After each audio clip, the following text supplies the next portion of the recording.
Hello সবাইকে, good morning. ঘুম থেকে উঠেছি আজ অনেকক্ষণ আগে। সব কাজ হয়েছে কিন্তু খাওয়া হয়নি। তো দেখি কি খাবার রেখে রেখে গেছে মা, সেইভাবেই খাবো। কালকে রাত্রেবেলা রুটি হয়েছিল, হয়তো ওই রুটিই আছে। তরকারি, কালকে যে তরকারিটা করেছিলাম সেই তরকারি।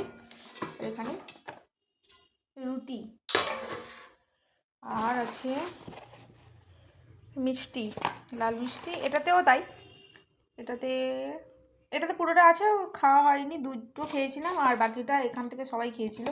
তবে লাল মিষ্টি বেশি পছন্দ করে আমার বাবু।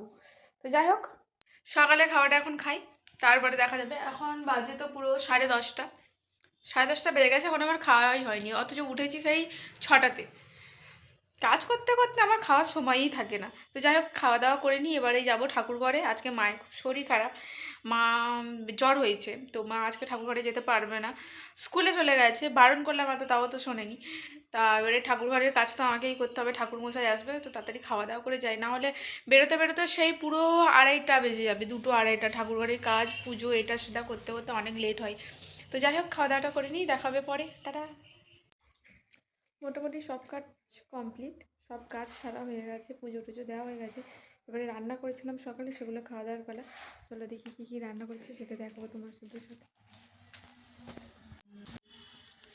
রান্না করেছি এটা মূলো শাক, পালং, মূলো, কচু, আলু দিয়ে একটা তরকারি করেছি, যেটা আমাকে দিয়েছি আর আছে।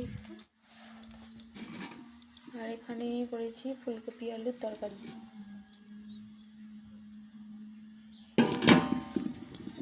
আর বানিয়েছি ডাল। ওগুলো সব সকালেই বানিয়েছি একসাথে, আলাদা করে আজকে আর কিছু করিনি। সকালে ওকে লাঞ্চে দিয়ে দিয়েছি, আর যেগুলো আছে সেগুলোই আমরা খাবো। একেবারের মতো বানিয়ে নিচ্ছিলাম সকালবেলা। তারপরে সন্ধেবেলা একটু বেরিয়েছিলাম, ফেরার পথে মন্দির হয়েই ফিরলাম। এটা আমাদের বাড়ির পাশেই, আমাদেরও বলতে পারো। আমাদের জায়গাটার নাম কালীতলা। তো মা এখানে বিরাজমান, ওই জন্যই এই জায়গাটার নামও কালীতলা। তো তাড়াতাড়ি সবাই প্রণাম করে নাও।